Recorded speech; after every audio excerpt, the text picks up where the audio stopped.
比如说上一个月同期的8月11号到8月15号这一周，那么这当中有我们上周所说的提示达标上涨的这些票比如港股这个 HH 国际控股，比如说8月14号的这个港股阅文集团都是按照预期出现了上涨。那在同期我们也会提示风险，比如8月13号粉丝约稿的石药集团，当时我们说是看跌的，那么最近这段时间跌幅也是接近于 15% 还有8月11号粉丝约的这个卢卢闷，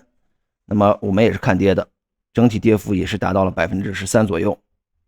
所以说只要大家提供的这些票整体走势结构比较清晰，那么我个人认为我大概率都能从中发掘出机会，同时也能找到这个风险所在。好，这是关于上个月同期的整体走势的这些票的一些情况。那么说一下上周五上周五我们总共是更新了3个品种分别是港股的中国交通银行、交通建设、港股的领跑汽车以及港股的阿里巴巴。那么这当中的话有2支票我们上传在 B 站，阿里巴巴和中国交通建设。那么还有1支票港股的领跑汽车，我们是先分享在我们的这个会员群里了所以后期大家想了解更多的品种你除了在 B 站上想要可以持续关注我们，那么最好也是加我们的 QQ 来了解一下会员权益，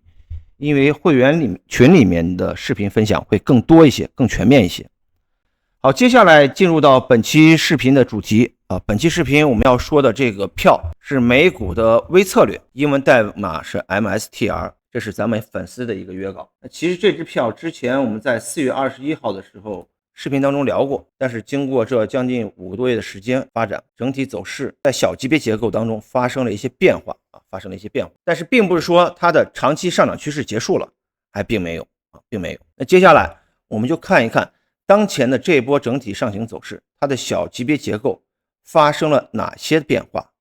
后期我们需要注意什么？如果中期想要继续参与的话，我们要等到什么样的形态以及什么样的位置出现之后，我们才可以动手。首先我们还是从大结构去梳理它的一个全部上涨形态。前期的整体走势我们还是没有太多的一个悬念，这是周线级别的上涨1浪回撤2浪，在此处结束先标注一下，此处是1浪，中期的回撤是2浪，那就意味着从这个相对的低点是在13.41，从13.41开始，它就进入到了周线级别的主升3浪当中。既然进入到了这个主升3浪，那其实当下我们重点要研究的就是这个主升3浪跑到了哪一步？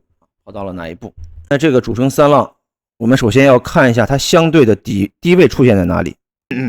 13.41、13.26那这个低点是有误的，低点是出现在 13.26。低点的结束点也是在这里。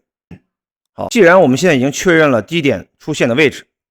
那从当前这个3浪整体运行的结构来看，它内部可能又会划分出5个子浪，这是其中的子浪1，调整的子浪2，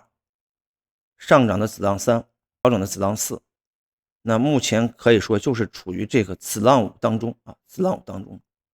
什么时候等这个子浪5运行完毕，那这个大3浪才会全部走完。既然走入到这个子浪5的当中，那么我们可以看到在子浪5的内部当中，它局部走势也是出现了1、2、3、4、5，说明什么问题？当前这一阶段的走势，它可能是子浪5当中的，或者说可以认定它是5浪1，不过是级别不一样我们用黑色段来表示，这可能是5浪1。那当前向下的这个调整呢，它其实就是5浪2。后期向上可能还会有5浪3、5浪4、5浪5这样的一个5波形态走势。既然我们通过大结构的划分知道目前是5浪1结束，处于5浪2，那其实很简单，我们只需要画出黄金分割，找到下方目前来看潜在的支撑目标它位于哪里。通过黄金分割可以看到下方最近的这个周线级别支撑它是2个位置，因为2个位置相距比较远，所以我们要单独来看，分别是317和285，这就是目前周线级别我们所能看到的最近的支撑所在。那么也就意味着后期整体走势的发展可能在这个阶段，刚才说了五浪一，回撤的五浪二，向上的五浪三，调整的五浪四，以及最后一个五浪五，是我们对于大三浪当中的第五子浪的内部结构的一个划分。其实当下来看，从周线级别来看，这只美股整体的上涨趋势或结构还远远没有结束，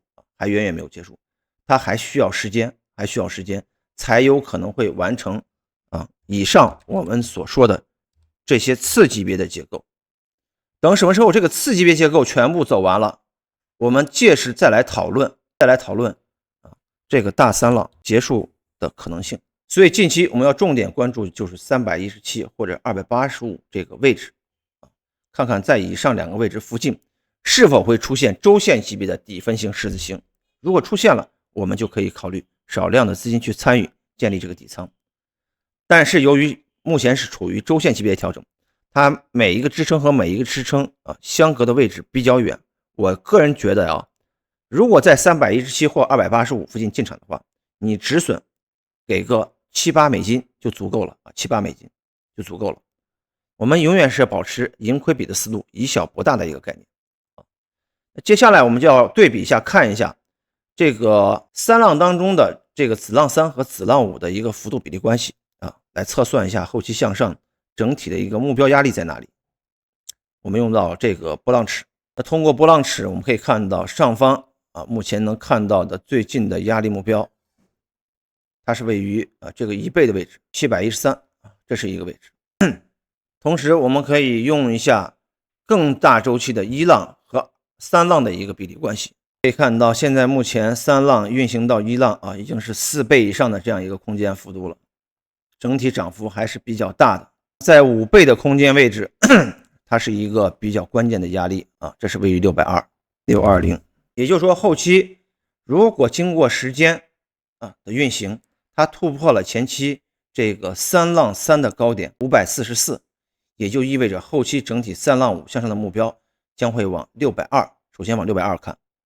其次再突破的话才会看到713美金这个压力位。好，那通过刚才我们一系列的分析，那么我们知道了当前我们就是处于这个美股微策略的周线级别的调整的一个末端，因为我们可以看到整体的回撤幅度力度是比较强的，也基本上靠近了618到764这个区域。那接下来就是等待这个周线级别底分型十字星的结构出现之后，我们就可以少量仓位去参与